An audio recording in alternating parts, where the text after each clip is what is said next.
সীতাক লৈ ৰাৱণৰ লংকালৈ গমন। লংকেশ্বৰে ৰথৰ পৰা সীতাক নমাই লৈ ক'ত ৰাখিলে ভাল হ'ব বুলি মনতে ভাবিবলৈ ধৰিলে। ৰাম লক্ষ্মণ দুয়োজনৰে লগতে শত্ৰুতা হ'ল। দুয়োজনক যেতিয়ালৈকে মৰা নহয় তেতিয়ালৈকে নিদ্ৰা নাই। ৰজাৰ বোলে 14জন নিশাচৰ, কিন্তু ৰামে অকলেই অনেক ৰাক্ষস মাৰে। গতিকে ভয় হৈছে ৰাম লক্ষ্মণৰ লগত কেনেকৈ যুঁজিম, আমি 14জনেৰে কি কৰিব পাৰোঁ। ৰাৱণে সিহঁতক খং কৰি ক'লে, সাধাৰণ নৰলৈ ইমান ভয়নে? তহঁত ধিক ধিক, তহঁত ইয়াৰ পৰা যাগৈ। ৰাৱণৰ কোপ দেখি ত্ৰাসতে পলায়। লংকা এৰি বীৰবিলাকে অন্য দেশলৈ গ'লগৈ। ৰাৱণৰ চকুৰ টোপনি পেটৰ ভোক নাইকিয়া হ'ল। সীতাক ক'ত ৰাখিব ইয়াকেই সৰ্বক্ষণে ভাবি থাকে।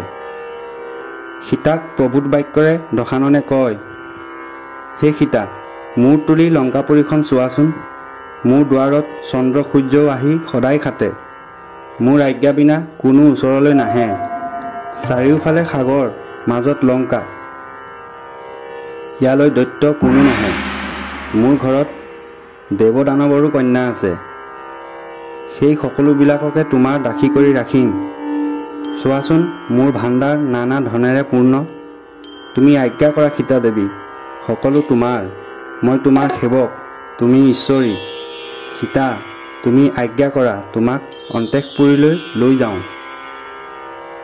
সীতাৰ চৰণত ধৰি কাউ বাউ কৰে, হে চন্দ্ৰমুখী সীতা, তুমি মোক কোপ নকৰিবা। ৰাৱণৰ কথা শুনি সীতাই কুপিত অন্তৰে বিমুখ হৈ ধীৰে ধীৰে ক'লে, ৰামেই ধ্যান, ৰামেই প্ৰাণ, ৰামেই দেৱতা। ৰামৰ বাহিৰে সীতাই অন্যজনক নাজানে। সীতাৰ কথা শুনি ৰাৱণ নিৰস্ত হ'ল। তেওঁৰ ওচৰত সন্তৰীবিলাকক নিযুক্ত কৰিলে। সীতাক অশোক বনত ৰাখিলেগৈ। সুপৰ্ণখাই আহি নিষ্ঠুৰ বচনেৰে ক'লে, তোৰ গলত নখৰে ফালি তোক বধ কৰিম। তোৰ দেৱৰে মোৰ নাক কাণ কাটিলে, সেই খঙতে তোৰ প্ৰাণ নাশ কৰিম। এনেকৈয়ে সীতাই অশোক বনত দিন কটাবলৈ ধৰিলে।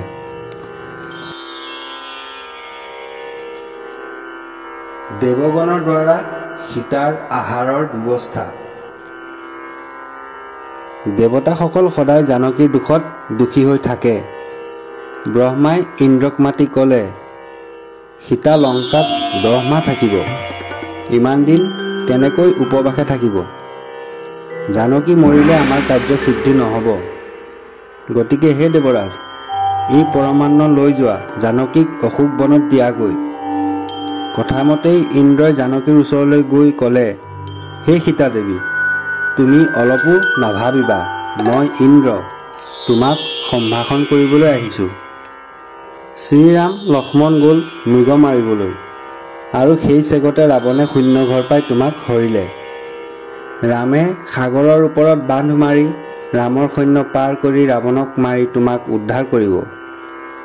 শোক নকৰিবা সীতা, মন স্থিৰ কৰা। তোমাৰ কাৰণে মই পৰমান্ন আনিছোঁ। জানকীয়ে ক'লে, গোটেই লংকাখন নিশাচৰময়। তুমি যদি ইন্দ্ৰ হোৱা পৰিচয় দিয়া। সীতাৰ কথাত ইন্দ্ৰই মনতে ভাবি তেওঁ তেতিয়া সহস্ৰলোচন হ'ল।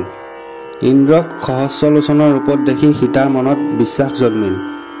ইন্দ্ৰই সীতাক পৰমান্ন সুধা দিলে, যাক ভক্ষণ কৰিলে ক্ষুধা আৰু তৃষ্ণা আঁতৰে। সীতাই আগতে পৰমান্ন ৰামৰ উদ্দেশ্যে দিলে, শেষত তেওঁ নিজে ভক্ষণ কৰিলে। পায়স ভক্ষণে তৃপ্তি তেওঁৰ হ'বনে?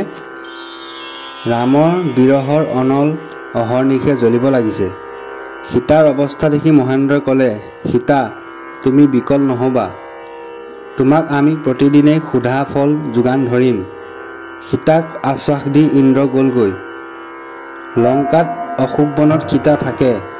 হৃদয়ত শ্ৰীৰামৰ মূৰ্তি, চকুত চকুৰ পানী।